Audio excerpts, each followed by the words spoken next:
প্রিয় দর্শক, আপনাদেরকে আবারও স্বাগত জানাই আমাদের আজকের আন্তর্জাতিক কবিতা আরেকটি কবিতা উৎসব। এবং আজকে আমাদের মধ্যে উপস্থিত আছেন ইতালির কবি সাব্রিনা ডি ক্যানিও। সাব্রিনাকে আগে আমার একটা অনুষ্ঠানে হয়তো আপনি দেখে থাকবেন। আরো অনেকের সঙ্গেই তিনি উপস্থিত হয়েছিলেন, কবিতা পড়েছিলেন সেই সময়। তো আজকে আমাদের এই অনুষ্ঠানটার প্রকৃতি বা এই অনুষ্ঠানটার বৈশিষ্ট্য অনেকটা পাল্টে গেছে তো। সেটা হলো যে আমরা কবিদের যাদেরকে আমন্ত্রণ করি তারা কবিতা পড়েন, বা যাকে আমন্ত্রণ করি তিনি কবিতা পড়েন এবং তার কবিতা নিয়ে আলোচনা হয়। আজকে এরকমই একটা অনুষ্ঠানে সাবরিনা উপস্থিত হয়েছেন এককভাবে, এবং সাবরিনা তার কবিতা পড়বেন, 5টি কবিতা পড়বেন, এবং তারপরে আমি 5টি কবিতা পড়বেন ইটালীয় ভাষায়। এরপরে তানিয়া তোহফা তিনি বাংলা অনুবাদ পড়বেন, আর তারপরে আমি এবং আনা মারিয়া স্টেপিয়ান আমরা দুজনে সাবরিনার কবিতা নিয়ে আলোচনা করব। তা আপনাদের কাছে একটা অনুরোধ করব যে আপনারা একটু ধৈর্য ধরে দেখবেন অনুষ্ঠানটা, কারণ কবিতা আসলে কিন্তু পড়ার ব্যাপার, ততটা শুনে যে খুব ভালো বোঝা যায় সবসময় তা নয়। সেই জন্য একটু মনোযোগ দিয়ে শুনবেন এবং ধৈর্য ধরবেন একটু, আশা করি। এবং আমি আশা করব যে আপনাদের, এরপরেও বলি যে আপনাদের যদি কোনো প্রশ্ন থাকে অনুগ্রহ করে আপনারা এই কমেন্ট বক্সে সেই কমেন্টগুলো করবেন। আমি চেষ্টা করব সাবরিনার সঙ্গে সেই আপনাদের কোনো জিজ্ঞাসা থাকলে, কোনো প্রশ্ন থাকলে তা নিয়ে আলোচনা করতে। তো আমি আবারও বলি, আজকের অতিথি Sabrina De Canio. Just I'm greeting you, all the viewers from Bangladesh and also from abroad, those are watching. In fact, I am welcoming all of you.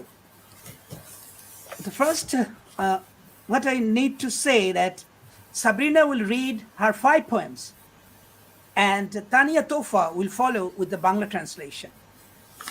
And later, myself and Anna will discuss about her poems. If you have any question, any query, please place it in the messenger box.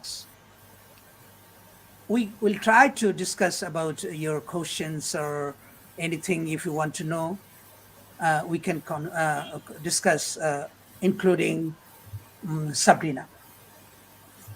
So let us go for the introduction of Sabrina. Sabrina, I have already told you that she is from Italy, and she is in fact Piacenza. Is the pronunciation is correct, Sabrina? Bravo, Piacenza. Okay, thank you very much. Sometimes maybe my pronunciation would be very ridiculous, very funny, because the foreign names not familiar to us, particularly the pronunciation is not familiar to us. But I'll try to pronounce as much as I can correctly. Okay. Very So good. Sabrina Di Canio, an award-winning internationally acknowledged poet. She is a literature teacher, translator, and co-director of St. Christopher Poetry Museum. I will just tell about this museum later. And in fact, it is the only one of its kind in the world, the Poetry Museum. It is the unique one, and it is the only one we have now in Italy, and she is the co-director. Sabrina spent many years in Africa, and internationally she moved from one place to another, or many cities, and attended many literary conferences. Particularly, she has the experience about Africa. Her book, Deliver Us from Evil, the name of the book in English, Deliver Us from Evil, It has been published in 2020, and this book has been awarded in September 2021 during the Camere Literature Festival in Italy. That means this book has been got one award from a festival in Italy. So this is in fact Sabrina, but I want to say you that Sabrina is a very good friend of mine. We are just known each other. We are known each other for a long time, maybe about 2 years after, in fact, after the pandemic. When I started this program last year, then I invited Sabrina, and Sabrina came to my program, and she recited her poems. And today she has come again, and she will read 5 poems. So first, I'm just inviting Sabrina.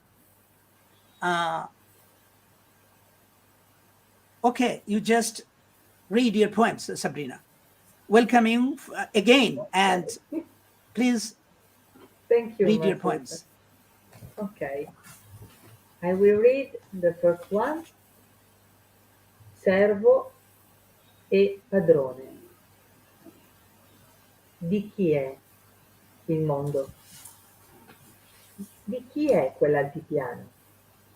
Di chi è il sole, il fiume, la pioggia e l'uragano? Quanto costa la mia voce libera dal nodo che la strozza?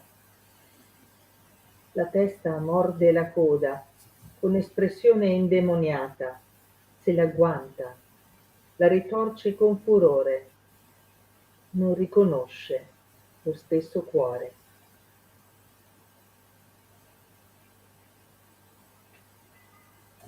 The second one, in English is sea, mare.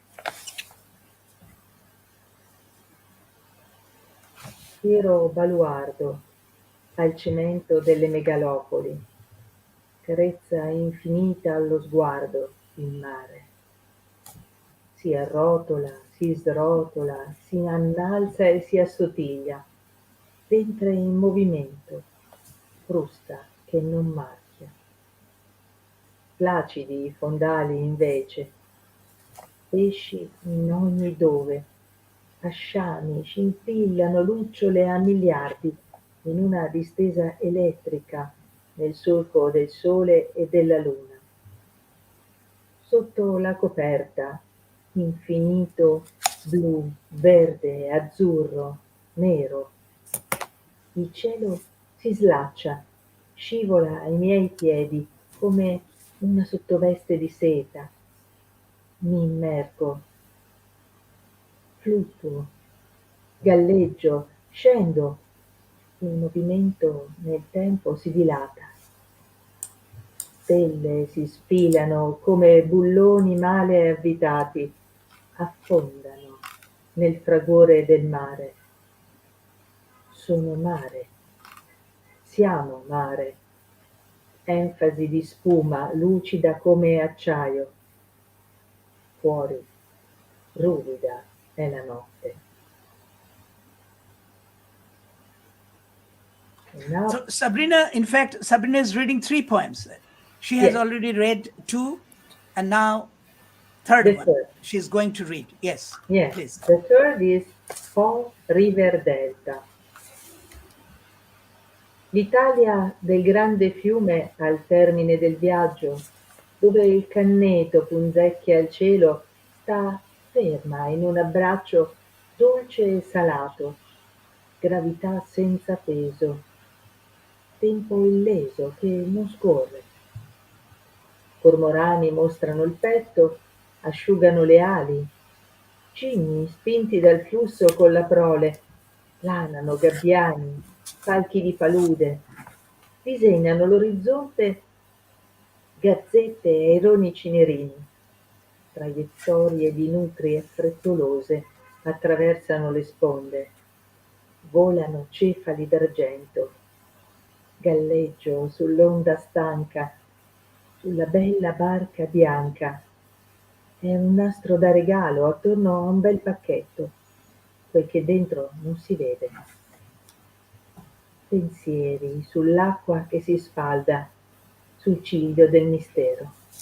Ok. Thank you. Well, thank you very much, Sabrina, for your reading of 3 poems. আমি একটু দর্শকদেরকে বলি, আমাদের অনুষ্ঠানটি এরকম যে সাবরিনা প্রথমে তার নিজস্ব মাতৃভাষায় কবিতা পড়বে, তারপরে সেই কবিতা ইংরেজি অনুবাদ করে যেগুলো আমার কাছে পাঠিয়েছিলেন সেই কবিতার বাংলা অনুবাদ আমি করেছি। এখন এরপর আপনারা শুনতে পাবেন বাংলা অনুবাদ, তারপরে আমি এবং আনা স্টেপিয়ান, পোল্যান্ডের কবি, আমরা দুজন সাবরিনার কবিতা নিয়ে আলোচনা করব। তো প্রথমে 3টি কবিতা পড়লেন সাবরিনা, এরপরে আবার 2টি কবিতা পড়বেন কিছু পরে, আর এখন বাংলা অনুবাদ পড়বেন। এবং আপনাকে একটা কথা বলে রাখি, আমি যখন অনুবাদ করছিলাম সাবরিনার কবিতাগুলো, সত্যিই খুব ভালো কবিতা লেখেন সাবরিনা, আপনারা শুনলে বুঝতে পারবেন। কিন্তু একটা কথা বলি, কবিতা কিন্তু খুব গভীরভাবে শুনতে হয় এবং চেষ্টা করতে হয় কবির যে অনুভূতি, কবির যে আবেগ এবং একই সঙ্গে সঙ্গে যে বার্তাটি তিনি দিতে চান, পৌঁছতে চান পাঠকের কাছে, সেটা বোঝার চেষ্টা করাটা খুব জরুরি হয়ে পড়ে। সেই জন্যে একটু মনোযোগ দিয়ে শুনবেন। আমি অনেককেই দেখতে পাচ্ছি আজকের অনুষ্ঠানে, আমি শৈলজা রায়কে দেখতে পাচ্ছি, আমি দেখতে পাচ্ছি আরো কয়েকজনকে, এবং সবার নাম আমি পড়তে পারছি না সব নাম। হ্যাঁ, Chandra Gurung, she is from Nepal, she is watching this programme. Thank you Chandra Gurung, thank you very much for watching this programme. আমি দেখতে পাচ্ছি সৈয়দ নুরুল আলম, আমাদের একজন লেখক, তিনি দেখছেন অনুষ্ঠানটি, এবং আরো একজন বলছেন যে আমি greetings from Portugal. Would you please tell your name? I cannot just read your name here. So if you mention your name, then we'll be very happy to know this. Well, now Tania Tohfa is a very good reciter and an actress. অনেক ভালো একজন বাচিক শিল্পী এবং অভিনেত্রী। মূলত তার কণ্ঠস্বরের কারণেই তিনি কিন্তু বেশ উল্লেখযোগ্য একজন বাচিক শিল্পী হয়ে উঠেছেন। তো তানিয়া এখন এই বাংলা কবিতাগুলি পড়বেন, 3টি কবিতা। তানিয়া, শুনতে পাচ্ছি না Tania. Thank you very much everyone. সবাইকে অসংখ্য ধন্যবাদ। এরকম একটি অনুষ্ঠানে সংযুক্ত হতে পেরে আমি নিজেকে অনেক বেশি ধন্য মনে করছি, গর্বিত বোধ করছি, এবং আমি যার কবিতা পড়ছি তার প্রতি আমার অনেক শ্রদ্ধা এবং ভালোবাসা রইল। আমি প্রথম কবিতাটি পড়তে যাচ্ছি। এটির ইংরেজি নাম হচ্ছে মাস্টার অ্যান্ড সার্ভেন্ট, বাংলায় প্রভু ও ভৃত্য। পৃথিবীর মালিক কে? কে সেই দর্শনীয় উঁচু ভূমির মালিক? সূর্যের মালিকানা কার? এই নদী, এই বৃষ্টি আর এই ঝড় তুফানের? আমার কণ্ঠস্বরের দাম কত? দম বন্ধ করা কণ্ঠটাকে মুক্ত করতে হলে আর কি কি আমাকে ছাড় দিতে হবে? মাথা লেজ কামড়ে ধরছে, কি পৈশাচিক অভিব্যক্তি! ক্রোধে উন্মত্ত হয়ে টেনে হিচড়ে ছিঁড়ে ফেলছে, নিজেই চিনতে পারছে না নিজের হৃদয়ে। এটি ছিল প্রথম কবিতা। এখন আমি দ্বিতীয় কবিতাটি পাঠ করব। এটির ইংরেজি নাম সমুদ্র, সি, বাংলা নাম সমুদ্র।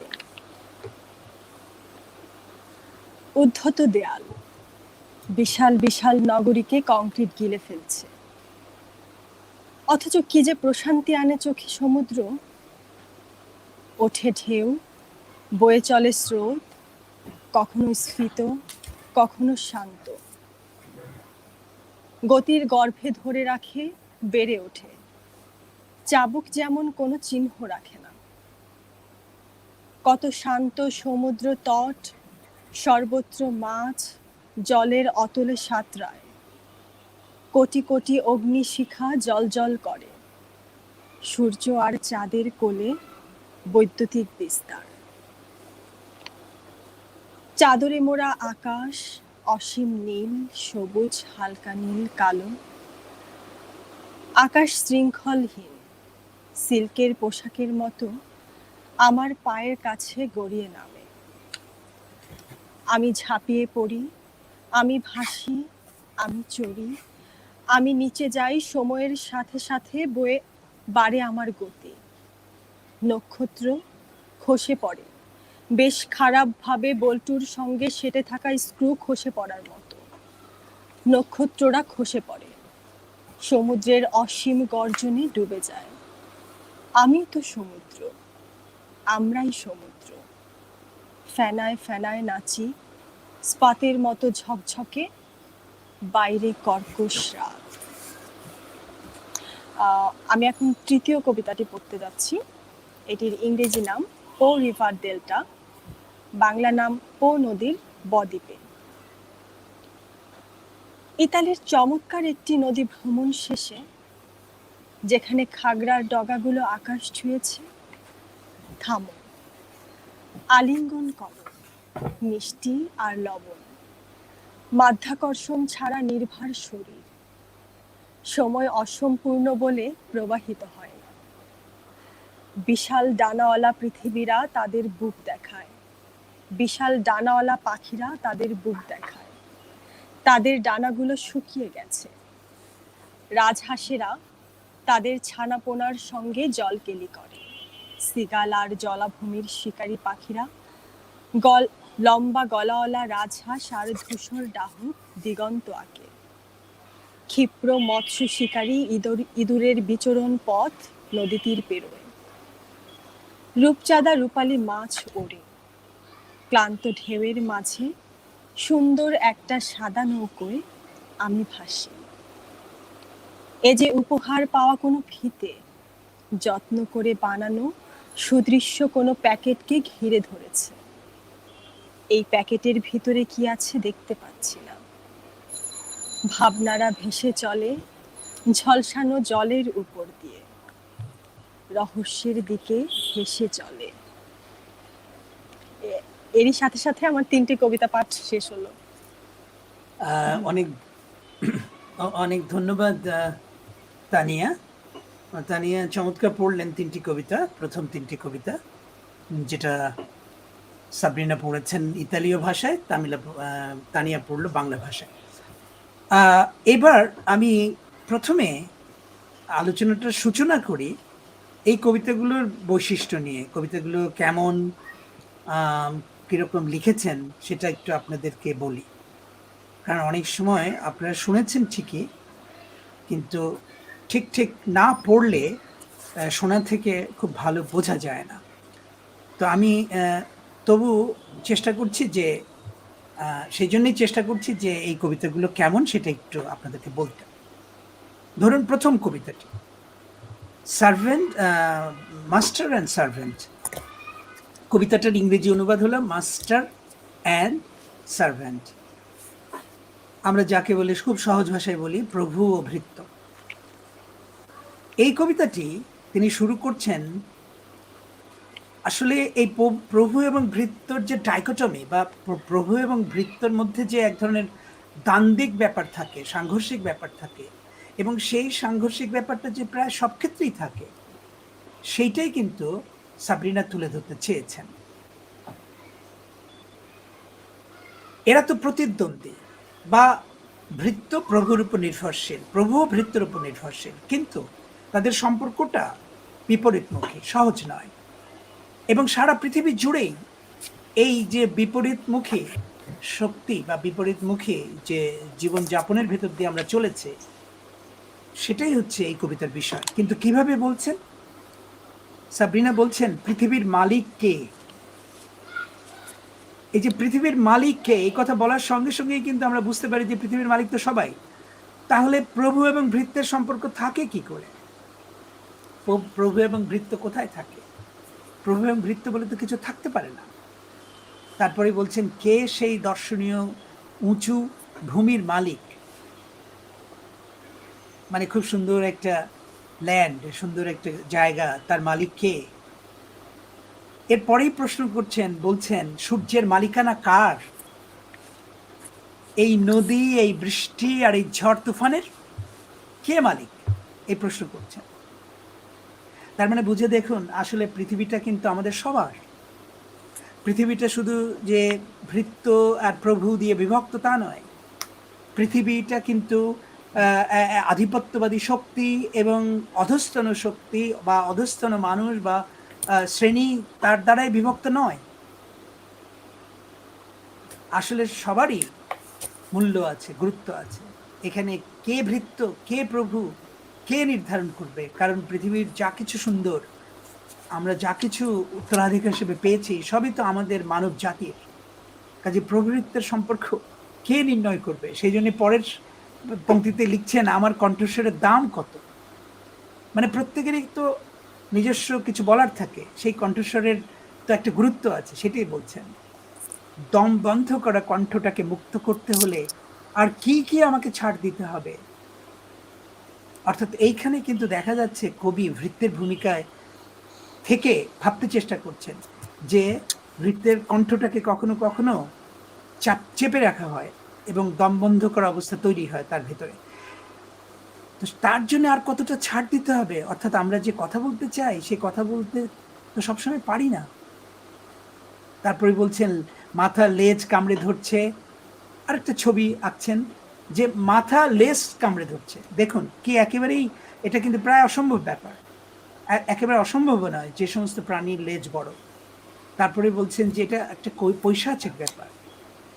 আমরা ক্রোধে উন্মত্ত হয়ে, এই যে ভৃত্য এবং প্রভুর জায়গায় থেকে ক্রোধে উন্মত্ত হয়ে বা বিবেচনাহীনভাবে সবকিছু টেনে ছিঁড়ে খুঁড়ে একদম নষ্ট করে দিচ্ছি, এবং আমাদের যে হৃদয়, সেই হৃদয়টাই আমরা চিনতে পারছি না। প্রভু ভৃত্যের এই যে সাংঘর্ষিক ব্যাপারটার কারণে আমরা নিজেদের হৃদয়কেই কিন্তু চিনতে পারি না। এই হচ্ছে প্রথম কবিতাটা। আমি বাংলায় একটু বোঝাচ্ছি। I know that our guests poet will not understand what I am saying, but I'm just explaining, Sabrina, your poem to our viewers so that they can understand the poem better. Okay, thank you. দ্বিতীয় কবিতাটা হচ্ছে সমুদ্র, যেটার ইংরেজি ছিল C. এবং এই কবিতাটা দেখুন, মানে আগের কবিতাটার নির্মাণের মধ্যেও দেখবেন যে এক ধরনের নাটকীয়তা আছে, এই পরের কবিতাতেও আছে। এবং শুরুতেই বলছেন উদ্ধত দেয়াল, বিশাল বিশাল নগরীকে কংক্রিট গিলে ফেলছে। এটা বাস্তবতা, এটা আমরা জানি। কিন্তু সমুদ্রের কথা বলতে গিয়ে নগরের কথা বলছেন কবি প্রথমেই, সাবরিনা। তারপরে বলছেন অথবা কি যে প্রশান্তি আনে চোখে সমুদ্র। অর্থাৎ সমুদ্র আমাদের চোখে প্রশান্তি আনে। এই কংক্রিটের অরণ্য, কংক্রিটের বিশাল এই যে নগর, এটা কিন্তু প্রশান্তি আনে না। তারপরেই তিনি সমুদ্রের বর্ণনায় চলে যাচ্ছেন, বলছেন ওঠে ঢেউ, বয়ে চলে স্রোত, কখনো স্ফীত, কখনো শান্ত, গতির গর্ভে ধরে রাখে, বেড়ে ওঠে। চাবুক যেমন কোনো চিহ্ন রাখে না, কিন্তু চাবুকের আঘাত কিন্তু আমরা অনুভব করি শরীরে, কিন্তু চিহ্ন রাখে না। এই যে বর্ণনা করছেন সমুদ্রের, এই সমুদ্রের বর্ণনা কিন্তু আসলে শুধু প্রকৃতির বর্ণনা নয়। তিনি বলছেন কত শান্ত সমুদ্র তট, সর্বত্র মাছ জলের অতলে সাঁতরায়।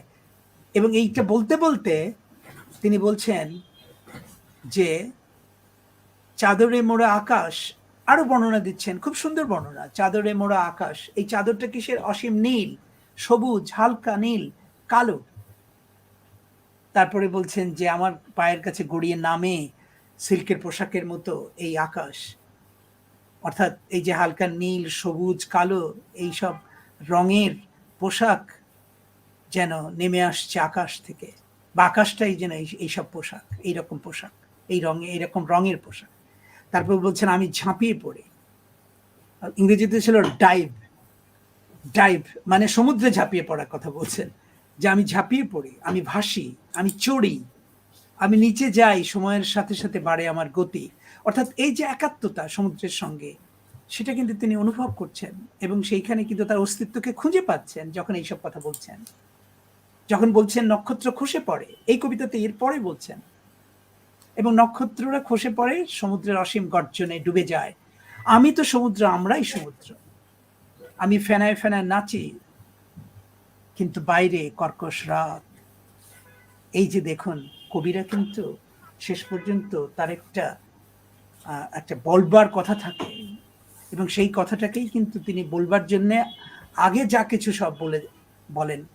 এবং এই কবিতাতেও তাই, সমুদ্রের বর্ণনা দিতে দিতে তিনি নিজেকে মানে মিশিয়ে দিচ্ছেন সমুদ্রের সঙ্গে, একাত্ম হয়ে যাচ্ছেন, কিন্তু তারপরেই একদম শেষ বাক্যে একটা দারুণ মোচড়, দারুণ একটা বাক নিল কবিতাটা, এবং এইটাই কবিতাটার মূল একটা মানে বক্তব্য বা মূল কথা, যেটা হচ্ছে বাইরে কর্কশ রাত। তো এইরকম কবিতা লেখেন সাবরিনা। সেই জন্য আমি মনে করি তিনি খুবই গুরুত্বপূর্ণ একজন কবি ইটালির, এবং আমি আরো অনেকের কবিতা তো শুনেছি, পড়েছি। তো এই মুহূর্তে সমকালীন কবিতা সাবরিনা আসলে খুব ভালো কবিতা লিখছেন। এবং এখানে বলে রাখি, আমি মাত্র একটা সপ্তাহে সময় দিয়েছি তাকে 5টি নতুন কবিতা পাঠানোর জন্য। এগুলো কিন্তু তিনি লিখেছেন মাত্র গত 7 দিনে। তার মানে বোঝা যায় যে তার কবিত্ব শক্তি কতটা শক্তিশালী, যার জন্য তিনি সময় পেয়েছেন কম, কিন্তু কবিতাগুলো লিখেছেন। পরের কবিতাটা আমার কাছে খুবই ভালো লেগেছে, সেটা হচ্ছে পো নদীর বদ্বীপে। পো হচ্ছে ইটালির একটা নদী, এবং তার যে ডেল্টা, মানে যেটাকে আমরা বদ্বীপ বলি, প্রত্যেকটি নদীরই তো এরকম ডেল্টা থাকে, প্রান্ত থাকে। এই পো নদীর বদ্বীপে, বদ্বীপ নিয়ে কবিতাটি, অর্থাৎ কবিতাটা কিন্তু ওই ইটালির পো নদীকে নিয়ে। এবং দেখবেন যে স্থানিক যে অনুষঙ্গগুলি, বৈশিষ্ট্যগুলি কবিতায় যে অনেক সময় তুলে আনে কবিরা, মানে কবিরা তো শুধুমাত্র এমন কথা বলেন না যা খুবই দার্শনিক, তারা কিন্তু এমনও কথা বলেন যেটা স্থানীয় অনেক কিছু বোঝায়। স্থানীয় পরিবেশের কথা থাকে, প্রকৃতির কথা থাকে, এবং সেই জনপদের নদী, পাহাড়, সমুদ্র এসবের কথা থাকে, নগরের কথাও থাকে, গ্রামের কথাও থাকে। এই কবিতাটি সেরকম একটি নদীকে নিয়ে, পো নদীর বদ্বীপে, অর্থাৎ নদীকে কেন্দ্র করে কবিতাটি দেখুন কিভাবে লিখছেন। প্রথমেই বলছেন ইটালির চমৎকার একটা নদী, এটা একটা তথ্য দিলেন যে একটা সুন্দর নদী হচ্ছে এই পো নদী। কিন্তু সেখানে ভ্রমণ করতে গেছেন, তারপরে এই জন্যই বলছেন যে ভ্রমণের শেষে যেখানে খাগড়ার ডগাগুলো আকাশ ছুঁয়েছে, মানে খাগড়া তো আছে, আপনারা জানেন, যারা দেখেছেন আমি জানি না, গ্রামে বিলে কিন্তু খাগড়া দেখা যায়, খুব বড় বড় ঘাসের মতো কিন্তু লম্বা ডগা। সেই ডগাগুলো কিন্তু অনেক উঁচু হয় কোনো কোনো জায়গায়। খাগড়া গ্রামে থাকার যাদের অভিজ্ঞতা আছে তারা কিন্তু এটা বুঝবেন, কিন্তু অন্যরা বোঝা একটু কঠিন হবে যারা শহরে থাকেন। কিন্তু উঁচু ঘাসের মতো, বেশ লম্বা। এখানেই বলছেন যে খাগড়ার ডগাগুলো আকাশ ছুঁয়েছে, মানে একটা বর্ণনা। তারপরে বলছেন থামো, যেন নিজেকেই বলছেন। তারপর বলছেন আলিঙ্গন করো, নিজেকেই বলছেন যেন কবি। কি আলিঙ্গন করবেন? এই যে মিষ্টি আর লবণ, অর্থাৎ ওই নদীতে কিন্তু লবণ আছে, কারণ এটা সমুদ্র থেকে আসানো একটা নদী। তারপরে বর্ণনা দিতে দিতে তিনি পাখিদের বর্ণনা দিচ্ছেন, খুব সুন্দর। বিশাল ডানাওয়ালা পাখিরা তাদের বুক দেখায়, তাদের ডানাগুলো শুকিয়ে গেছে। তারপরের অংশটা আমার কাছে খুব ভালো লেগেছে, যে তার পর্যবেক্ষণ দৃষ্টি কত তীক্ষ্ণ। রাজহাঁসেরা তাদের ছানাপোনার সঙ্গে জলকেলি করে, অর্থাৎ ওই নদীতে রাজহাঁস আছে এবং তাদের ছানাপোনারা একসঙ্গে বেশ মানে পানিতে বেশ তারা খেলছে, এরকম একটি চিত্র এখানে আছে। তারপরে আবার বলছেন সিগাল আর জলাভূমির শিকারী পাখিরা, লম্বা গলাওয়ালা রাজহাঁস আর ধূসর ডাহুক দিগন্ত আঁকে। এটা আমার কাছে খুব ভালো একটা চিত্রকল্প মনে হয়েছে, যে লম্বা গলাওয়ালা রাজহাঁস। আমি এখানে বলে রাখি, কিছু কিছু শব্দ আছে অন্য ভাষায় এবং ইংরেজিতে যার বাংলা হয় না, তা সেরকমই একটি রাজহাঁসের নাম আছে, কিন্তু সেই রাজহাঁসের নাম বললে আমার পাঠকরা কেউ বুঝতেনি না যে এটাকে একটা রাজহাঁস কিনা। সেজন্য আমাকে রাজহাঁস করতে হয়েছে, এবং আমাকে ওই বৈশিষ্ট্যটা বলতে হয়েছে, লম্বা গলাওয়ালা রাজহাঁস। এরকম বিশেষ রাজহাঁস কিন্তু দেখতে পাওয়া যায়, শুধু সোয়ান বললে হয় না, এটা কিন্তু অন্যরকম, মানে নাম আছে, স্থানীয় নাম আছে। তো সেই রাজহাঁসের কথা বলার পরে বলছেন যে ডাহুকও আছে এবং তারা দিগন্ত আঁকে, অর্থাৎ উড়ে যাচ্ছে দিগন্ত দিয়ে, মনে হচ্ছে যেন সে দিগন্তে তারা ছবি আঁকছে, দিগন্ত আঁকে, এরকম বর্ণনা আছে কবিতায়। এবং তারপরে এই বর্ণনা করতে করতে তিনি এক জায়গায় বলছেন রূপলি মাছ ওড়ে, অর্থাৎ অনেকগুলি বর্ণনা দিচ্ছেন, অনেকগুলি ক্যাটালগিং আছে, মানে কি কি দেখছেন তিনি তার উল্লেখ আছে, এবং উল্লেখ থাকার জন্যই কিন্তু কবিতাটা স্থানিক অনেক কিছু ধারণ করে। ওই নদীর বৈশিষ্ট্য, পাখি, রাজহাঁস এইগুলো কিন্তু ধারণ করছে, এবং সেখানেই কিন্তু কবিতার সৌন্দর্য। কবিতা তো শুধুমাত্র ভাবনামূলক কথা নয়, কবিতায় কিন্তু ছবি থাকে, কবিতায় কিন্তু থাকে কিন্তু অনেক ভালো কিছু বর্ণনা, এবং সেই বর্ণনা কিন্তু আমরা এখানে পাচ্ছি। তো আমি এখানে শেষ করি ওর কবিতাগুলো বলে, এবং এর মধ্য দিয়ে আমি কিন্তু বলে ফেলেছি যে সাবরিনা কেমন কবিতা লেখেন। ছোট ছোট বাক্য কবিতাগুলো লেখেন সাবরিনা, খুব বড় বাক্য না, ছোট ছোট বাক্য, ছোট ছোট চিত্রকল্প, ছোট ছোট ছবি, এবং তার ভেতর দিয়ে সমগ্র কবিতাটি পড়ার পরে একটা চমৎকার একটা অনুভূতি জাগে। সেই অনুভূতিটা খুব সুন্দর অনুভূতি, নান্দনিক অনুভূতি। সেই অনুভূতিটা কিন্তু পাওয়া যায় সাবরিনার কবিতা থেকে। এই জন্যই আমি মনে করি সাবরিনা একজন উল্লেখযোগ্য কবি, এবং তার কবিতা যে পড়লেন ইতালীয় ভাষায়, সেটা আপনারা শুনেছেন, আমি বাংলায় পড়লাম, বাংলায় একটু ব্যাখ্যা করলাম। Now I'm telling you, Sabrina, that you are a wonderful poet, and you write your poems, you make your poems with short sentences, with some short imageries, and you use, even in one sentence, you use only one word, like see, you used in your poem. And I enjoyed this, in fact, when I was translating your poems. So I have explained your poems to my viewers, and they are saying that wonderful poet you are. Oh, thank you very much. I got some comments from the viewers, and they're saying, yes, you write very good poems. Wow. So, and one poet and translator and writer, Shailaja Rai, he says that, who is the owner of this world? I got the new idea from the poet. Nobody, in fact, is the owner of this world or anything else. We say, but it is not true. It is not fact. In fact, okay. Now I need to go to Anna Maria Stępień, a poet from Poland, very good poet from Poland. At the same time, she is the director of Association of World Writers. So, Anna, please, over to you. Thank you. For me, poetry of Sabrina the CANIO is full of vivid imagery, rich in metaphors. Three poems. Rich in metaphors, and I know that I have to talk about 3 poems now. Master and Servant. So she poses here some questions, and who owns the world?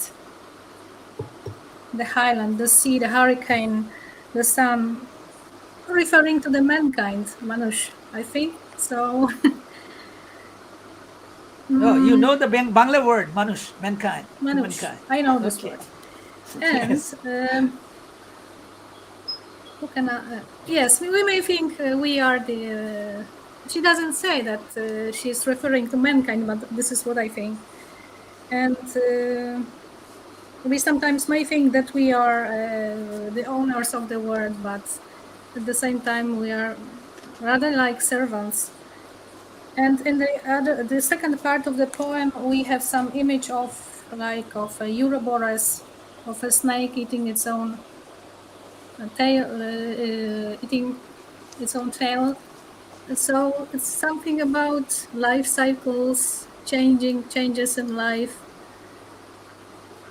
So everything changes in life, and sometimes we are like masters, sometimes like servants. But she is not explicit. She doesn't say directly what she thinks. She just poses questions and puts some images here from mythology, from Africa. And another poem, The Sea. And again, Sabrina portrays what she sees and imagines, and then we also, when we read it, we as readers, we can see it, almost touch it, almost feel it. So this poetry is rich in metaphors and figures of speech, and she has a great easiness and No problem with this. Yes, the sentences are short but full of images and stylistic devices. For example, sea is like a womb in motion, sky like a silk petticoat. What I can say, I can see everything what she writes about in this poem. And the third poem, Sabrina describes the biggest, the longest river in Italy, Ad in Polish, Po River. In fact, the delta of this river. The big, we can see with the poet this nature so abundant, birds, mammals,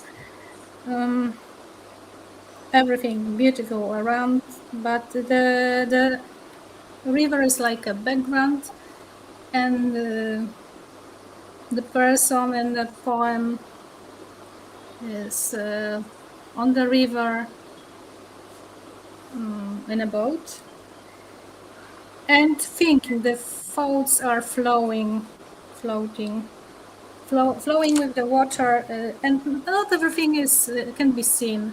There is some mystery, and that's beautiful. So this is what I want to say about this. Thank you. Thank you very much, Stars. Anna. I like the image of stars coming off like badly screwed bolts. So some similes also. Yeah. So That's thank you right. for this poetry, Sabrina. Okay, thank you very much, Anna. And you have heard the readers, the viewers, that she explained these poems, the beauty of these poems. Sabrina, আনা একজন কবি, তার কবির দৃষ্টিকোণ থেকেই দেখেছেন, খুব চমৎকারভাবে বিশ্লেষণ করলেন কবিতাগুলোর বৈশিষ্ট্য, ইমেজগুলো ভালো লেগেছে, আসলে আমারও তো তাই লেগেছে। তো সেই জন্য বলতেই হয় যে কবি হিসেবে আসলে বেশ ভালো কবিতা লেখেন সাবরিনা। তবে বুঝতে কিন্তু কবিতা, আমি আগেই বলেছি, কবিতা বোঝার জন্য কিন্তু অনেক ভাবনার দরকার আছে, একটু গভীরভাবে চিন্তা করতে হয়। আর ইউরোপীয় কবিতা তো বটেই, ইউরোপীয় কবিতা কিন্তু সবকিছু বলে দেয় না। আমরা যেমন একটা সংগ্রামের কথা বলতে গিয়ে আজকে মিছিল চলেছে, মিছিল থেকে এটা হচ্ছে এবং সবাই দাবি করছে, এরকম লিখে ফেলি।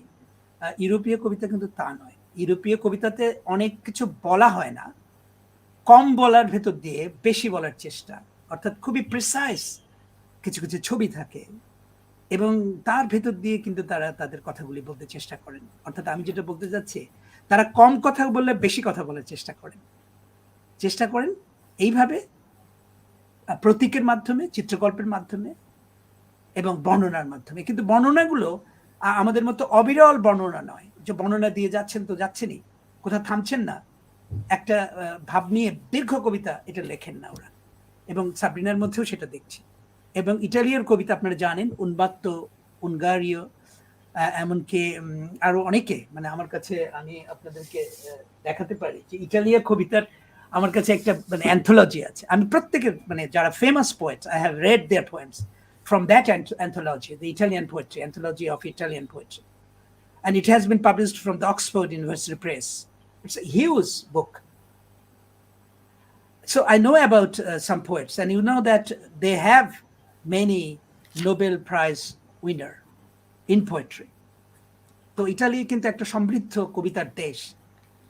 আমাদের এই বিশ্বে যে সমস্ত দেশগুলি কবিতার জন্য বিখ্যাত, তার মধ্যে ইটালি কিন্তু একেবারে শীর্ষে আছে। তো আমি বলবো যে ইটালির কবিতা এমনি, ওদের কবিতার ঐতিহ্য অনেক ভালো। তো সাবরিনা সেই উত্তরাধিকারী, তো সেই উত্তরাধিকার তো আসলে সাবরিনা, ফলে তার কবিতাতেও এরকমই হওয়ার কথা, ভালো কবিতাই তিনি লেখেন। তো now just I'm going to Sabrina for inviting to read her two poems, and these will be her last two poems, which she's going to read first in Italian language, and then Tania will follow with the Bangla translation. And after then, me and Anna will discuss about these two poems. So প্রিয় দর্শক, আপনাদেরকে বলি, আমাদের অনুষ্ঠান প্রায় শেষ হয়ে এসেছে, আর দুটো কবিতা পড়বেন। বলাই ছিল যে ছোট ছোট কবিতা পাঠাবেন, এবং সাবরিনা তাই করেছেন, ছোট ছোট কবিতা পাঠিয়েছেন। দুটো কবিতা আছে মাঝারি মাপের, কিন্তু এখন যে দুটো পড়বেন প্রায় ছোট, তবুও আমাদের অনুষ্ঠান শেষ হয়ে আসবে খুব শিগগির। সাবরিনা দুটো কবিতা পড়বেন ইটালীয় ভাষায়, তারপরে তানিয়া পড়বেন বাংলায়। আপনারা লক্ষ্য করছেন যে মাঝখানে কিন্তু আমরা ইংরেজি রাখিনি। ইংরেজি ট্রান্সলেশন সাবরিনা করে আমাকে পাঠিয়েছিল, কিন্তু আমি ইংরেজি রাখিনি, কারণ ইটালীয় ভাষায় শোনার পরে আবার ইংরেজি ট্রান্সলেশন, সেটা তো ট্রান্সলেশন, আবার তার বাংলা এত দরকার হয় না। সরাসরি একটা ভাষায়, আমাদের মাতৃভাষায় বাংলা ভাষায় আমরা যদি অনুবাদ উপস্থাপন করি, তাহলে তো মূল কবিতার রস পাওয়া যাবে, ইংরেজির দরকার তো হয় না। সেজন্য আমরা ইংরেজিটা কিন্তু মাঝখানে বাদ রেখেছি। সরাসরি ইতালীয় ভাষার মাতৃভাষার কবিতা পড়ছেন সাবরিনা, এবং তারপরে সরাসরি বাংলা অনুবাদ আপনারা শুনছেন। আমি ব্যাখ্যাও করব, আনাও করবেন। তো now over to Sabrina. Please, Sabrina, read your rest of the 2 poems. Biglie. Lo scafo, inclinato, si riempie di rumore, corpi attoniti, abbracciati, rotolano come biglie, liberando la chiglia. Smettete di gridare, silenzio, voglio ascoltare i segreti del tramonto e della notte, il frizzio della schiuma, i denti del pesce pappagallo rosicchiare il corallo, il ticchettio del paguro sulla riva, quando ancora l'acqua scotta alle caviglie e la razza si nasconde sotto la sabbia. Questo è il mare che dicesti, trasparente fino alle radici, dove brucano sirene ed ancali nuotano con lunghe gonne colorate, più veloci di un lampo, in apnea, agguantando tesori per il pranzo di rumorose, lente barche in un piatto di pane caldo e saporito. Mi sono addormentata in questo sogno, mamma, dopo aver seguito delfini curiosi e pesci scintillanti come torce nella notte. Ma ora, in fondo al mare, ho freddo. Non sento più la mia mano nella tua. Ascolto i grandi alberi dell'altipiano, come preghiere, mentre ti cerco. Now I will read La mia stanza. Is it the last poem? Yeah, is the last. This is the last. La mia stanza. In memoria di Virginia Woolf e di tutte le donne sepolte dalla nascita. Il corpo come stanza. Il nome come stanza. Nella stanza del mio corpo cerco il mio nome.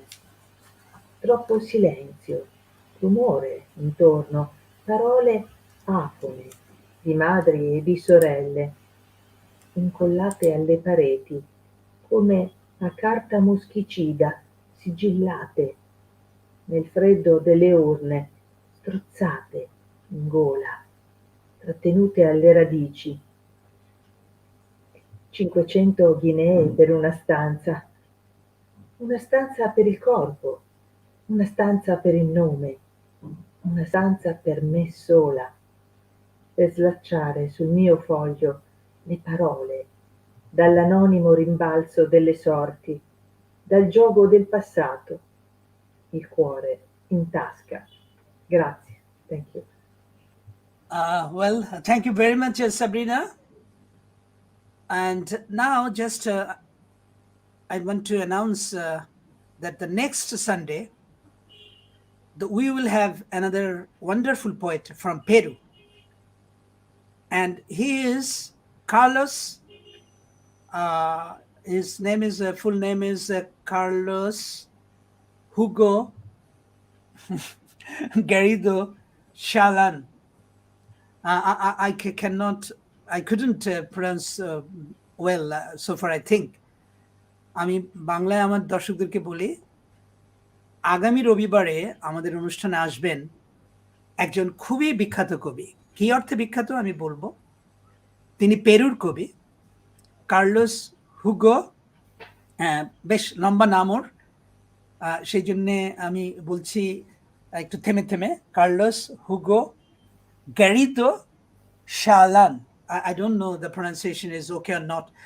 I'm saying that I have noticed that one of our friends, poet friends from Spain, Norma Gonzalez. Norma Gonzalez is watching from Spain, and she may just tell me I'm correct or not about the pronunciation of Carlos's name. তো Carlos Hugo, সংক্ষেপেই বলি আমাদের বাঙালি দর্শকদেরকে, তিনি পেরুর কবি। তিনি আসবেন আগামী রোববারে। তিনি এককভাবেই আসবেন। কার্লোসের গুরুত্ব হচ্ছে এই যে তিনি ল্যাটিন আমেরিকার যে কবিদের সংগঠন আছে সেই সংগঠনের তিনি সভাপতি। বুঝতেই পাচ্ছেন তিনি কত গুরুত্বপূর্ণ একজন কবি, এবং গত প্রায় 1 দশক ধরে তিনি তার সভাপতি হয়ে আছেন, সভাপতি পদে আছেন। খুবই জনপ্রিয় কবি পুরো ল্যাটিন আমেরিকা জুড়ে, এবং তিনি পেরুর অধিবাসী। আর সবচেয়ে বড় ব্যাপার হচ্ছে যে আন্তর্জাতিকভাবে তিনি খ্যাতিমান। তো আমরা আগামী অনুষ্ঠানে এই কবিকে পাব, এবং আমি বলতে চাই যে যেটা আমার বলার কথা আর কি, সেটা হলো যে তিনি আমাদের এই অনুষ্ঠানে আসলে নিঃসন্দেহে আমাদের অনুষ্ঠান সমৃদ্ধ হবে।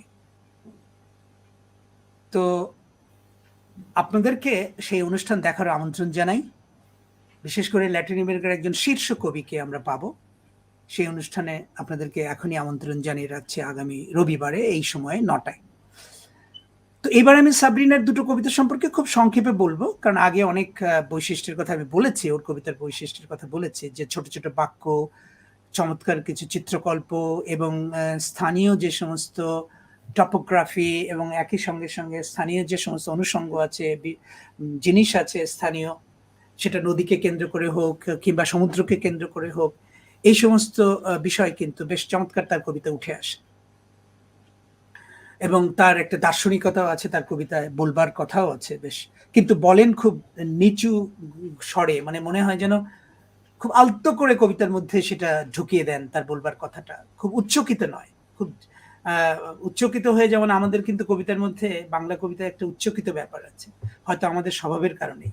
আমরা একটু জোরে কথা বলতে ভালোবাসি, আমরা একটু বেশি কথা বলতে ভালোবাসি, সেই ব্যাপারগুলো আমাদের কবিতাতে কিন্তু আছে, ওদের কবিতা কিন্তু কম। আপনি দেখবেন যে কি চমৎকারভাবে মৃদু ভাষায় কিন্তু কবিতা পড়লেন সাবরিনা। এটাই হচ্ছে অনেকটা ইউরোপীয়দের বৈশিষ্ট্য, অবশ্য সবার নয়, ব্যতিক্রম অবশ্যই আছে। তো যে কবিতাটি পড়লেন প্রথমে, দ্বিতীয় দফায়, দ্বিতীয় রাউন্ডে, সেই কবিতাটির ইংরেজি নাম হচ্ছে মার্বেল। কিন্তু আমি এটা ব্যাখ্যার আগে শুনে নেই আমাদের যে আবৃত্তি শিল্পী, বাচিক শিল্পী, একেবারেই খুব বেশি যে অভিজ্ঞ বাচিক শিল্পী তা নয়, কিন্তু তরুণ, প্রতিশ্রুতিশীল এবং খুব চমৎকার আবৃত্তি করেন তানিয়া। তানিয়া, আপনি কবিতা 2টো আবৃত্তি করেন, বাংলায় পড়েন, তারপরে আমি কথা বলবো। তানিয়া। ধন্যবাদ। আমি প্রথমে যেটি আবৃত্তি করবো এখন সেটি হচ্ছে মার্বেল। জাহাজের বাইরের ঢালু শরীর শব্দে ভরে ওঠে বিস্মিত শরীর, আলিঙ্গন মার্বেলের মতো গড়িয়ে পড়ে খোসা ছাড়ায়। চিৎকার করা বন্ধ করো, নীরবতা। আমি শুনতে চাই সূর্যাস্ত আর রাতের গোপন রহস্য। ফেনা জমে আছে, ময়না পাখির মতো মাছের দাঁত, কুচকানো প্রবাল, সৈকতে একটু একটু করে কাঁকড়ার চলা। যতক্ষণ পানি থাকে উষ্ণ, গোড়ালিতে তার ছোঁয়া লাগে, সূর্যরশ্মি বালিতে লুকায়। আসলে এই কি সমুদ্র? শিকড় অবধি স্বচ্ছ, যেখানে মৎস্যকন্যারা ঘুরে বেড়ায়। মরুভূমির জেলেরাও লম্বা রঙিন পোশাক পরে বিদ্যুৎ চমকের চেয়েও ক্ষিপ্র গতিতে সাঁতার কাটে। দুপুরের খাদ্য হিসেবে কত কি যে শিকার করে। ধীরে চলা নৌকাগুলো কি তাদের কথায় মুখর হয়ে ওঠে? খাবারের পাতে উষ্ণ সুস্বাদু রুটি। মা, এই স্বপ্নে আমার ঘুম পাচ্ছিল, কৌতূহলী ডলফিনদের আচরণ অনুসরণ করার পর দেখছি কত যে ঝলমলে মাছ রাতে যেন টর্চের আলোর মতো জ্বলছে। কিন্তু এখন নীল নভমণ্ডলের নিচে আমি হীন হয়ে আছি, তোমার হাতের মধ্যে আমার হাত। এরকমটা আর অনুভব করছি না। যখন আমি তোমাকে খুঁজছি তখনই শুনছি উঁচু পাহাড়ের বড় বড় গাছের কথা, ওরা প্রার্থনা করছে। আমার দ্বিতীয় কবিতাটি হচ্ছে আমার ঘর, মাই রুম। ভার্জিনিয়া উলফ এবং জন্ম থেকে যারা কবরে শায়িত সেই সমস্ত মহিলাকে স্মরণ করে লিখলাম এই কবিতা। আমার শরীর একটা ঘর, আমার নামও একটা ঘর। আমার শরীরের ঘরে আমি আমার নামটাকে খুঁজে ফিরি। খুব বেশি নীরবতা, চারিদিকে হট্টগোল, মা এবং বোনেদের অব্যক্ত শব্দ, দেয়ালে উড়ন্ত কাগজের মতো আঠা দিয়ে আটকানো, বদ্ধ, কলসির ঠান্ডা পানিতে দম বন্ধ হয়ে আসছে। গলায় তাদের শিকড় গজিয়েছে। একটি ঘরের জন্যে 50,000 অর্থ, একটি শরীরের জন্যে একটি ঘর, একটি নামের জন্যে একটি ঘর। আমার নিজের একটা ঘর। বিস্তৃতি থেকে আসা শব্দ লেখার কাগজের পৃষ্ঠার ওপর ছড়িয়ে ছিটিয়ে পড়ে, ভাগ্যের উত্থান পতন। অতীতের ধারাবাহিকতায় বোঝা হয়ে ওঠে আমার হৃদয় আমার ড্রেসিং টেবিলের ড্রয়ারে। ধন্যবাদ। Thank you very much Tania. তানিয়াকে অনেক ধন্যবাদ। ইনফ্যাক্ট খুব চমৎকার পড়লেন তানিয়া। এখানে বলে আপনারা দেখতে পাচ্ছেন যে এই মুহূর্তে কিন্তু আনা মারিয়া আমাদের সঙ্গে নেই। আনা মারিয়া আমাকে একটা মেসেজ পাঠিয়েছেন, সেটাতে আমি দেখছি, বলছেন যে কম্পিউটারের প্রবলেম হচ্ছে, কম্পিউটারের সমস্যা হচ্ছে বলে থাকতে পারলেন না অনুষ্ঠানে। অর্থাৎ আমরা আনা মারিয়াকে আর পাচ্ছি বলে মনে হয় না। তবে আমি কবিতা দুটো সম্পর্কে আলোচনা করে এই আজকের অনুষ্ঠান শেষ করি। যেটা বলছিলাম আর কি, যে কেমন কবিতা লেখে এই দুটো কবিতা থেকে আরো ভালো বোঝা যায়। যেমন এই চতুর্থ কবিতাটি, এই কবিতাটির নাম হচ্ছে মার্বেল। ইংরেজিতেও মার্বেল, বাংলায় আমি মার্বেলই রেখেছি, এছাড়া তো অন্য শব্দ আমাদের নাই। তো মার্বেল এই কবিতাটি আপনারা লক্ষ্য করেন, একটা জাহাজের বর্ণনা দিয়ে শুরু হচ্ছে এবং সেই জাহাজকে ঘিরে কি ঘটছে সেটা বলছেন, কিন্তু একেবারেই প্রথাহীন বর্ণনা। বর্ণনাটা কিরকম বলছেন, জাহাজের বাইরের ঢালু শরীর। আপনারা জানেন যে জাহাজ, আপনারা একটু ভাবলেই বুঝতে পারবেন, জাহাজ এরকম ভাবে যেমন উঠে যায়, কিন্তু তার বাইরের যে অংশটা সেটাকে আপনি কি বলবেন? এটা কিন্তু বাংলায় কোনো শব্দ নাই। মানে একটা জাহাজের বাইরের অংশটা এরকম যদি জাহাজটা হয়, তাহলে এই যে শরীরটা, বাইরের যে অংশটা যেটা দেখা যায়, যে এইভাবে যখন থাকে জাহাজ, তো বাইরের যে অংশটা, এইটাকে আপনি কি বলবেন? বাংলায় কি বলবেন? এটাকে শরীর বলা ছাড়া আমার কোনো উপায় ছিল না, কিন্তু ইংরেজিতে শব্দ আছে। এবং আমি গুগলে গিয়ে দেখলাম যে আমার পাঠকের পক্ষে বোঝা প্রায় কঠিন, কারণ এরকম কোনো শব্দ বাংলায় নেই। তো অনুবাদ করতে গেলে কিন্তু এই কথাগুলো কিন্তু মাথায় রাখতে হয়। আমি যদি হুবহু ওই জাহাজের খোল বলা যায়, জাহাজের খোলটা কিন্তু আমরা বুঝি, মানে ভেতরটা, কিন্তু বাইরের অংশটা কি সেটা কিন্তু কোনো শব্দে বোঝানো সম্ভব নয়। বহির্দেশ বলতে পারি, কিন্তু কবিতার জন্য সেটা খুব ভালো শব্দ নয়। তো যাই হোক, তা আমি শরীর বলেছি অনুবাদে।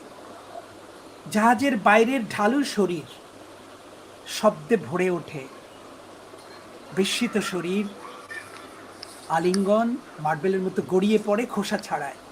এই যে বর্ণনা, আপনারা লক্ষ্য করবেন যে জাহাজের বর্ণনা দিয়ে শুরু হচ্ছে এবং সেখানে অনেক মানুষ কথা বলছে, শব্দ হচ্ছে, তার বর্ণনা দিচ্ছেন। তারপরেই বলছেন মানে চিৎকার করা বন্ধ করো, মানে এই যে এতক্ষণ এত মানুষ কথা বলছে জাহাজকে ঘিরে, জাহাজের ভেতরে বাইরে ডকে, এইগুলোকে তিনি বলছেন যে চিৎকার, এবং তখন বলছেন চিৎকার করা বন্ধ করো। কবি বলছেন, কবির এটা আকাঙ্ক্ষা। তারপরেই বলছেন নীরবতা আমি শুনতে চাই। আপনি লক্ষ্য করুন, আমি শুনতে চাই, নীরবতাকে শোনা যায় কিন্তু শোনার ব্যাপার নয়। কিন্তু যেহেতু নীরবতার সঙ্গে শ্রবণের একটা সম্পর্ক আছে, নীরব হয়ে যাওয়া মানেই আর শুনতে না পারা, সেই জন্যই তিনি বলছেন নীরবতা আমি শুনতে চাই, মানে নীরবতাকে শুনতে চাই, শব্দহীন দেখতে চাই, এরকম বলছেন না। তারপরে লিখছেন সূর্যাস্ত আর রাতের গোপন রহস্য। আরেকটি অনুষঙ্গে চলে গেলেন। তারপরে বলছেন ফেনা জমে আছে, আরেকটি অনুষঙ্গে চলে গেলেন। তারপরে বলছে ময়না পাখির মতো মাছের দাঁত। এই বর্ণনা এটা খুবই কঠিন, মানে ময়না পাখির মতো মানে মাছের দাঁত, এটা খুব কল্পনা না করলে বোঝা কঠিন। ময়না পাখি কেন, আরেকটা পাখিও যদি আমি এখানে বলতাম, আসলে অন্য পাখি ছিল, যে পাখিটা আসলে ইতালির পাখি, সেটা আমাদের পক্ষে বোঝা সম্ভব নয় সেই নাম দিলে, সেই জন্য আমি ময়না পাখি করেছি। ময়নার মতোই আমি একটু দেখে নিয়েছিলাম গুগলে যে দেখতে কেমন, কিন্তু ময়না পাখির মতো মাছের দাঁত এটা কিন্তু ভাবা কঠিন, বা যে কোনো পাখির মাছের মতো মাছের দাঁত কিন্তু কল্পনা করেছেন কবি। এইখানেই কিন্তু ওর যে মানে কল্পনার ঐশ্বর্য, কবিতায় যেটা থাকতে হয় সেটা কিন্তু আমি পাচ্ছি। তারপরে এক বর্ণনা আছে খুব সুন্দর, সৈকতে একটু একটু করে হেঁটে চলা কাঁকড়া, তারপরে গোড়ালিতে এসে পানি লাগে, এই যে বর্ণনাগুলি, আমি বলবো কবিতা কিন্তু মানে বৈশিষ্ট্য, কবিতা ভালো কবিতা কিন্তু এরকম চমৎকার বর্ণনা দিয়েই সমৃদ্ধ থাকে। এইভাবে তিনি যখন বর্ণনাটা করছেন, এবং মারবেইটের কথা মানে মৎস্যকন্যাদের কথাও আছে, এবং তারপরে মাছের সাঁতার কাটা, খাদ্য হিসেবে যারা আছে ওখানে জেলেরা, সেখানে একটা চমৎকার বর্ণনা আছে।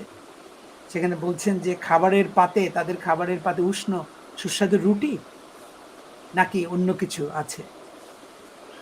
সবশেষে বলছেন মা এই স্বপ্নে আমার ঘুম পাচ্ছিল। তার মানে এগুলো সবই ছিল স্বপ্ন কবির কাছে। তারপরে বাস্তবে ফিরলেন, এবং এইভাবেই তিনি শেষ করছেন কবিতাটা, যে নীল নভমণ্ডলের নিচে আমি হিম হয়ে আছি, তোমার হাতের মধ্যে আমার হাত, মানে মাকে বলছেন। এরকমটা আর অনুভব করছি না। যখন আমি তোমাকে খুঁজেছি তখনই শুনছি উঁচু পাহাড়ের বড় বড় গাছের কথা, ওরা প্রার্থনা করছে।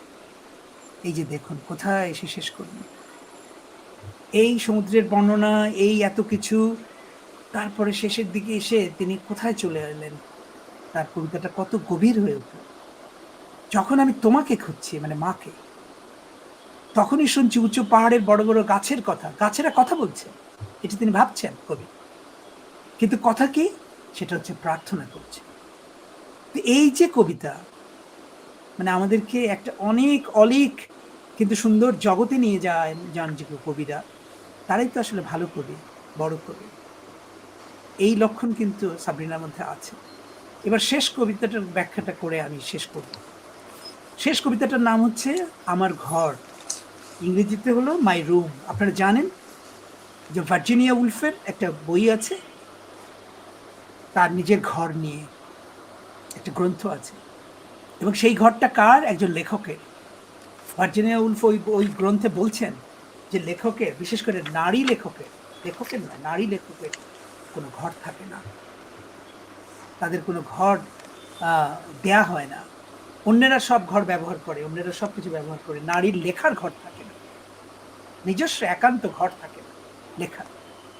এই যে এক অর্থে তো এটা একটা নারীবাদী ব্যাপার, এবং যারা নারীবাদী লেখক তারা কিন্তু ভার্জিনিয়া উলফের এই গ্রন্থটাকে খুব গুরুত্ব দেন, যে আসলেই তো তাই। রান্নাঘরে বসে লিখতে হয়েছে আমাদের রাজসুন্দরী দেবীকে। তার লেখাগুলি, তিনি প্রথম আত্মজীবনী লিখেছেন বাংলা ভাষায়, রাজসুন্দরী দেবী। আপনারা মনে করুন, তিনি কিন্তু বলছেন সেই তার আমার জীবন সেই ইয়েতে আত্মজীবনীতে, যে আমাকে লিখতে হচ্ছে রান্নাঘরে বসে। সেই রাজসুন্দরী কি কখনো ভার্জিনিয়া পড়েছিলেন? কখনো পড়েননি, কিন্তু তার অভিজ্ঞতা এরকম। এরকম অভিজ্ঞতা রোকেয়ার আছে, এরকম অভিজ্ঞতা আমাদের প্রায় সব নারী লেখকের আছে, যে তাদের নিজস্ব কোনো লেখার ঘর থাকে না, কিন্তু পুরুষদের থাকে। তো ভার্জিনিয়া উলফ যখন এটা লেখেন তখন খুব হইচই পড়ে যায় সারা পৃথিবীতে এই বইটা নিয়ে, এই বইয়ের বক্তব্য নিয়ে, এবং সে কথা মনে রেখেই এই কবিতাটা লিখেছেন সাবরিনা, এবং এই কবিতার নাম দিয়েছেন ঠিক ওই ভার্জিনিয়া উলফের বইয়ের নামের সঙ্গে মিলিয়ে, আমার ঘর। আর ভার্জিনিয়া বলছেন আমার কোনো ঘর নেই। ভার্জিনিয়া, এই কবিতাটা আমি বলি, প্রথমেই তিনি বলছেন আমার ঘর। কবিতাটি তিনি লিখেছেন ভার্জিনিয়া উলফ, এবং জন্ম থেকে যারা কবরে শায়িত সেই সমস্ত মহিলাকে স্মরণ করে। তার মানে দেখুন যে এখানে কিন্তু একটা নারীদের প্রতি সহমর্মিতা, নারী লেখকদের প্রতি এক ধরনের সহমর্মিতা কিন্তু প্রকাশ করছেন সাবরিনা। কিন্তু কবিতায় কিভাবে লিখছেন? বলছেন যে আমার শরীর একটা ঘর, আমার নামও একটা ঘর। আসলেই তো তাই, মানুষ তো ঘর মানে কি একটা একটা একটা বিশেষ কিছু। তো মানুষের শরীরকে তিনি ঘর হিসেবে কল্পনা করছেন, নামকে ঘর হিসেবে কল্পনা করছেন, এবং তিনি বলছেন আমি আমার নামটাকে খুঁজে ফিরে। আসলে প্রায় সব নারী তো তাই, তাদের নামটাকে খুঁজে ফেরেন, তাদের অস্তিত্বকে খুঁজে ফেরেন, তাদের বৈশিষ্ট্য, তাদের নিজেদেরকে খুঁজে ফেরেন। এবং এই কবিতাতে কিন্তু তাই বলছেন যে আমি আমার নামটাকে খুঁজে ফিরি, কিন্তু চারিদিকে হট্টগোল, মা এবং বোনদের অব্যক্ত সব শব্দ। মানে মা এবং বোনেরা যারা নারী, তারা অনেক কথা বলতে চান কিন্তু বলতে পারেন না, অব্যক্ত থেকে যায়। কিরকম অব্যক্ত থেকে যায় তার একটা চমৎকার ছবি আছে। দেয়ালে উড়ন্ত কাগজের মতো আঠা দিয়ে আটকানো, বদ্ধ। অর্থাৎ কাগজ যদি দেয়ালে আটকানো থাকে তো সে তো কখনো উঠতে পারবে না, বা সেটা তো সরে যেতে পারবে না, বদ্ধ একটা জায়গায় আঠা দিয়ে আটকানো আছে দেয়ালে। তো এইরকমই যেন আমার মায়েদের এবং বোনেদের কথা, অব্যক্ত এবং একই সঙ্গে সঙ্গে বদ্ধ একটা জায়গায় আটকে আছে, তারা কথা বলতে পারছেন না, কথা বললেও অন্যদের কাছে পৌঁছচ্ছে না।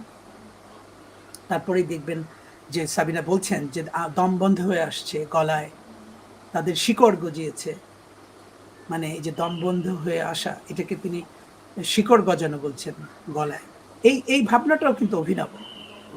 তারপরে বলছেন শেষ দিকে আমার ঘরের জন্য 50,000 অর্থ, মানে ঘর ভাড়া নেওয়া বা ঘরের পেছনে ব্যয় হয় 50,000 টাকা।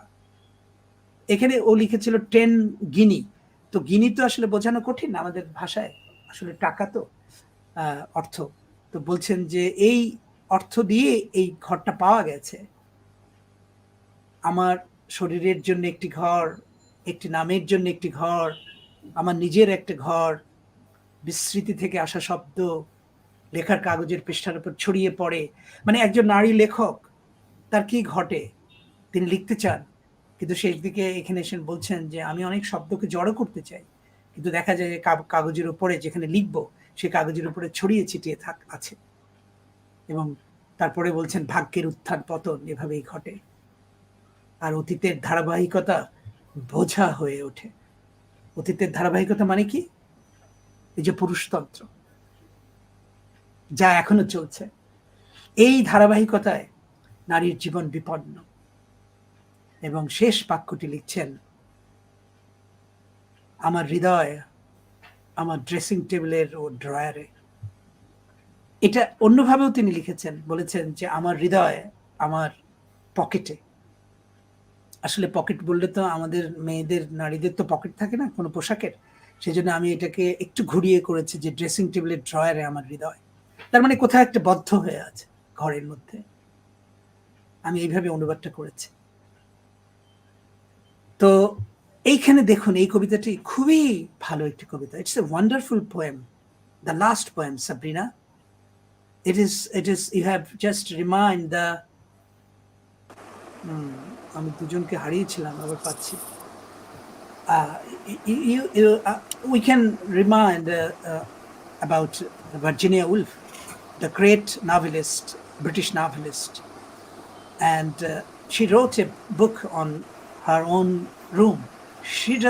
She didn't have any room, and the female writers, they don't have any room. They didn't have before, even today. Usually they don't get any room for writing. And you remember this in this poem, and also saying about yourself how now at the moment you are feeling as a writer, as a woman writer, that still the women writers don't have any room. Writers don't have rooms. So this is in fact a tragedy of our culture and the civilization, that patriarchy in fact deprive us from many, many things, particularly the women. They are deprived by the patriarchy. So well, খুব ভালো, it's a wonderful poem, খুব ভালো কবিতা. I got some comments and just I want to show you. It is in Bangla. The Shailoja Rai, the writer and the translator, he writes that এই কবিতা দুটো আগের মতোই তলস্পর্শী. That means these two poems are also very deep thinking you have here in these poems. He tells this. And Islida Nunes, oh my God, my friend from Portugal. Islida Nunes from Portugal, she will come next, maybe after 2 or 3 weeks, to my program. And she always, in fact, watch this program when I do. And Islida Nunes writes that congratulations to all the poets. Yes, okay. Thank you very much, Islida, for watching this program. And her beloved Alvaro Mayo, he writes, congrats from Portugal, best regards. Alvaro Mayo and Islida Nunes, they are the couple. And they both of them write poems, particularly, and Alvaro Mayo is also a singer. So Mayo, thank you very much. And Islida Nunes, you too. Wonderful couple and wonderful poets. And one comment I got about Carlos, and I cannot read the name, just the Facebook user writes, would be great if we watch poet Carlos. Of course, Carlos is a wonderful poet. Carlos is one of the topmost poets from Latin American region, and he's from Peru, and now the president of Latin American Writers Association. So he is a very important person, important writer, and he's coming in the next week, next Sunday, and I hope that you will watch that program also.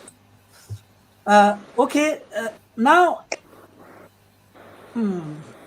Anna is back, so please tell something about these two poems, and then we'll conclude this session. So when I read the poem Marbles, it's something like a dream, maybe dreaming about the sea, but also thinking about mother, praying no more with the mother. And the images are also very vivid. We can see the fishermen, everything what happens at the sea. Even mermaids appear here. And also some similars. Sparkling fish are like torches in the night. And loneliness, because the person in the poem doesn't feel mother's hand anymore, and he's looking for her mother. And as far as my room is concerned, the poem My Room, in memory of Virginia Woolf, yes, this is, yes, I know Virginia Woolf lacked this place for writing and needed this. And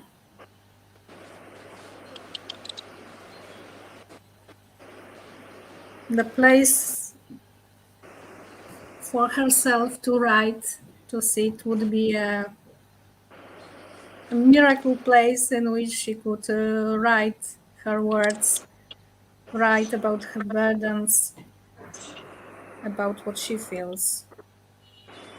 And Well, where she could speak what she thinks. Thank you. I don't have prolong it. So It's okay. maybe It's no, the it's floor okay. is yours now. No, it's okay. It's okay, Anna. It's okay. We have enjoyed your discussion, and we have got some. We have been enlightened by your discussion also. Okay, one of the poets from Calcutta, my friend, in fact, my younger sister, like that, Oh, Bitasta Ghoshal, and she is from Calcutta, and she writes that about your poems that bhalo kobita, bhalo means good or wonderful poems. She thank you says, very much. Bitasta, ভালো থাকিস, অনেক ধন্যবাদ অনুষ্ঠানটা দেখার জন্য. And another writer from Bangladesh and poet, and Ilyas Faruqi, he writes that I have come after a long time to watch this program and enjoying. So Ilyas, thank you very much. আপনার অনুষ্ঠানটা ভালো লাগছে দেখে, ভালো লাগলো আপনাকেও দেখে অনেকদিন পরে আপনি দেখছেন এই অনুষ্ঠানটা। তো আমরা কিন্তু শেষ করে এনেছি অনুষ্ঠানটা, এবং আজকে খুব দ্রুতই শেষ হচ্ছে আমাদের এই অনুষ্ঠান। আমরা সাবরিনার কবিতা শুনেছি, আমি ব্যাখ্যা করেছি, আনা করলো এবং চমৎকার পড়লো আমাদের বাচিক শিল্পী। আমি প্রথম ওর আবৃত্তি আসলে শুনলাম আজকে, তানিয়া তোহফা। তো আমি তিনজনকে ধন্যবাদ জানাই। তবে ইসলিদা নুনেস একটা কথা বলেছেন, আমি বোধহয় এই কমেন্টটা দেখাতে পারি। Islida Nunes says that Carlos is UHE president founder. Okay, and UHE means the Union Hispano Mundial de Escritores. I see. I got I understood that he is the president of UHE, Writers Union's president of Latin America Writers Union's president and founding president. Yeah, great. And he is coming next week, next Sunday. And I hope that all the viewers, those who are watching now, you will be there with us in the next week. So again, Sabrina, just a few words, last few words, if you want to say to the viewers, you can do it. Okay. First of all, I wanna thank Tania for her beautiful reading. Sabrina, just a minute, never mind, please. আমি প্রিয় দর্শক আপনাদেরকে একটা কথা বলতে চাচ্ছি, যেটা আমি ভুলে গিয়েছিলাম। সাবরিনা শেষ করার আগে আমি একটু বলি, সেটা হচ্ছে যে কবিতার জাদুঘর, এই যে একটা অভূতপূর্ব ব্যাপার, একটা বিস্ময়কর ব্যাপার, যেটা ভাবা যায় না। আমরা অনেক রকম জাদুঘরের কথা জানি। আমি যখন বাইরে থেকেছি তখন নানা ধরনের জাদুঘর দেখেছি, বইয়ের জাদুঘর দেখেছি, সমুদ্রের জাদুঘর দেখেছি, এবং এরকম বহু, এবং চিত্রকলার জাদুঘর তো আমরা জানি খুব বিখ্যাত সারা পৃথিবী জুড়েই, বড় বড় সেই লুভের থেকে আরো অনেক আছে, সারা পৃথিবী জুড়েই আছে। কিন্তু কবিতার জাদুঘর আমার কাছে খুবই বিস্ময়কর লেগেছিল যখন আমি প্রথম শুনি সাবরিনার কাছে যে poetry museum of poetry, it's a wonderful idea. এবং তাও কি একটা পুরনো গির্জাকে তারা রূপান্তরিত করেছেন কবিতার জাদুঘরে। এবং যখন উদ্বোধন হলো তখন আমার মনে আছে যে আমার কবিতাও সাবরিনা চেয়েছিলেন। Sabrina just asked me to send my poem in the inauguration of that museum, and I sent one poem, video poem, and also written. I wrote a poem and just I sent to her, and they showed it in the museum. My poem, a poet from Bangladesh, and the video they showed it, and I watched it. এবং সারা পৃথিবীর কবিদেরকে, in fact the poets from all over the world, they have just invited the distinguished poets in this museum. এবং এখনো ওই মিউজিয়ামে আমার যে কবিতাটি, ওটা কিন্তু পোস্ট কার্ডের আকারে এখনো প্রদর্শিত হচ্ছে। অর্থাৎ ওখানে অনেক লোক ভিজিট করেন এবং তারা দেখেন পৃথিবীর নানা দেশের কবিদের কবিতা, তারপরে তাদের ভিডিও, এবং নিয়মিত অনুষ্ঠান হয় ওখানে ওই ওই ওই কবিতার জাদুঘরে। অর্থাৎ এটা একটা একটা শুধুমাত্র যে জাদুঘরের যে অনেকটা আমরা জানি যে একটা ইতিহাস ঘুমিয়ে থাকে, সেরকম নয়। একটা সচল প্রতিষ্ঠান। তারা কবিতা উৎসবের আয়োজন করেন, বিভিন্ন লেখকরা আসেন, নানা অনুষ্ঠান করেন।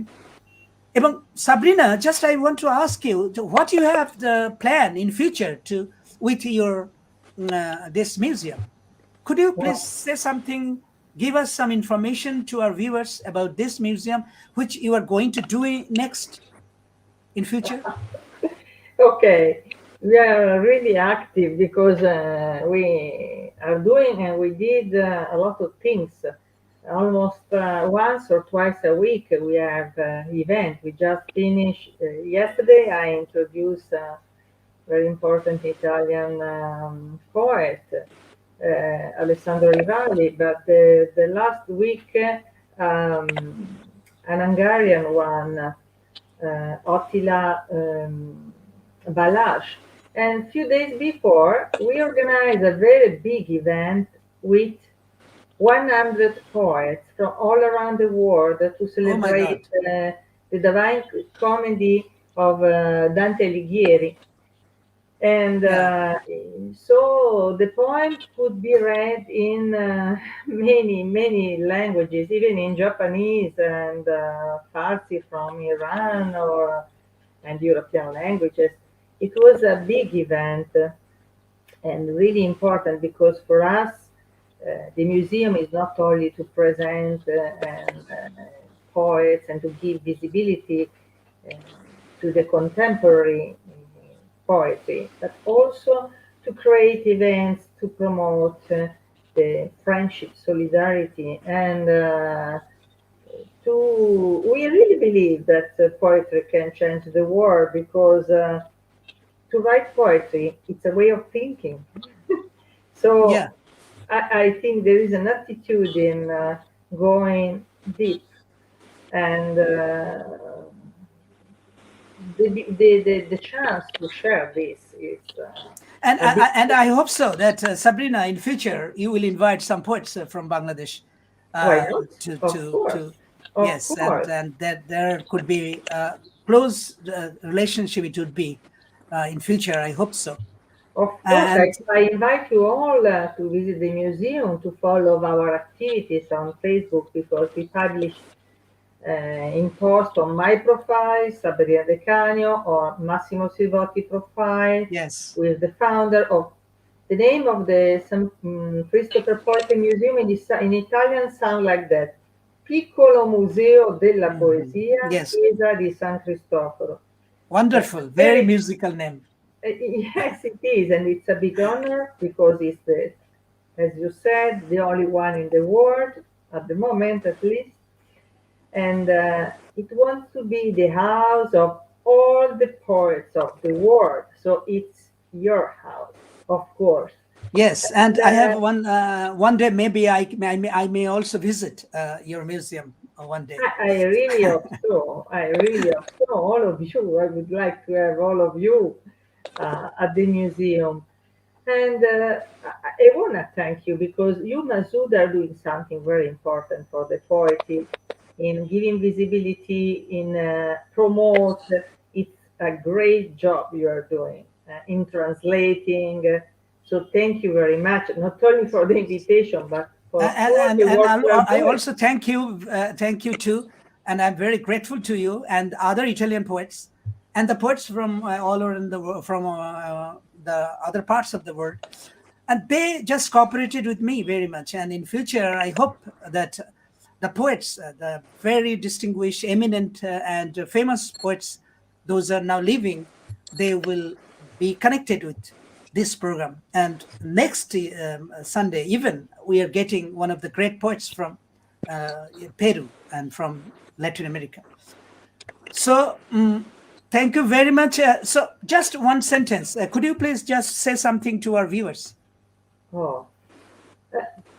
First of all, let me say thank you also to Anna Maria for her comments. I would like to say something more.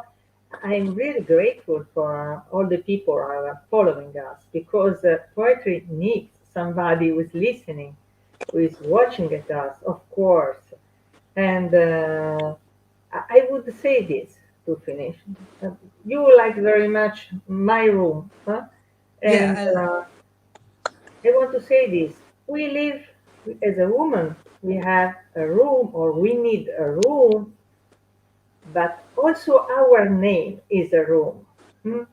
Unfortunately, yes, it depends on the name we have, and the space of freedom depends also Yes.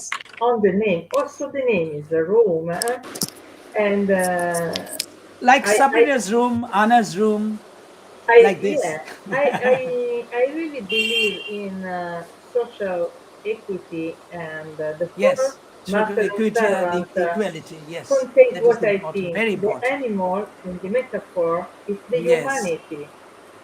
Yes. It's the Of course. humanity, and the humanity is not Yes. collaborating. We We are understood that. like master Yes, and servant in a half sort of of the civil half of the war. population of this world are women. Yes, So we must treat them equally. There must be equality and equity. That I should be believe there. much in that. We Yes. have to help with poetry for this. Thank you very much Sabrina.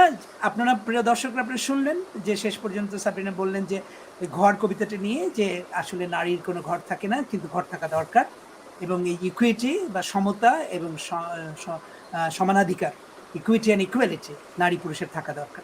তাহলে আমরা একটা সুন্দর সমাজ পেতে পারি, সুন্দর পৃথিবী পেতে পারি, সুন্দর দেশ পেতে পারি। এবং কবিতা যেহেতু মানবিক হয়ে ওঠে, কবিতা যেহেতু মানবিকতার কথা বলে, সুতরাং এই বিষয়গুলিও সেইভাবে কবিতায় থাকা দরকার। সেরকম একটি কবিতা লিখেছেন সাবরিনা ঘর নিয়ে, সেই কথাই বললেন। আর বললেন এই জাদুঘর নিয়ে। তো আজকের মতো এখানেই শেষ করতে হচ্ছে। আপনারা সবাই ভালো থাকবেন। আর আগামী অনুষ্ঠানটি, যেখানে আমরা পেরুর একজন বিখ্যাত কবি, যিনি ল্যাটিন আমেরিকার এক সাহিত্য লেখক সংগঠনের, লাতিন আমেরিকার লেখক সংগঠনের যিনি প্রেসিডেন্ট, ফাউন্ডার প্রেসিডেন্ট, তিনি প্রতিষ্ঠাতা সভাপতি, তিনি আসবেন আগামী রোববারে এখানে আমার অনুষ্ঠানে কবিতা শোনাতে, পড়তে, এবং আরও নানা কথা আমি বলবো, বিশেষ করে ল্যাটিন আমেরিকার সঙ্গে আমাদের যে সম্পর্ক, কীরকম সম্পর্ক হতে পারে, সাহিত্যের সম্পর্ক, সংস্কৃতির সম্পর্ক, তাই নিয়ে ওর সঙ্গে কথা বলবো। And he is a very wonderful person. He is also my friend, a Facebook friend, and we talked each other with Carlos. Carlos is a very wonderful person. So I hope that you will enjoy this program, his program next week. তো আপনাদের সবাইকে আজকের মতো ধন্যবাদ জানাই। আর I am very grateful to Sabrina, to Tania and Anna, of course. So thank you all. See you next time. Thank you. Okay. Thank you. Welcome. Thank you.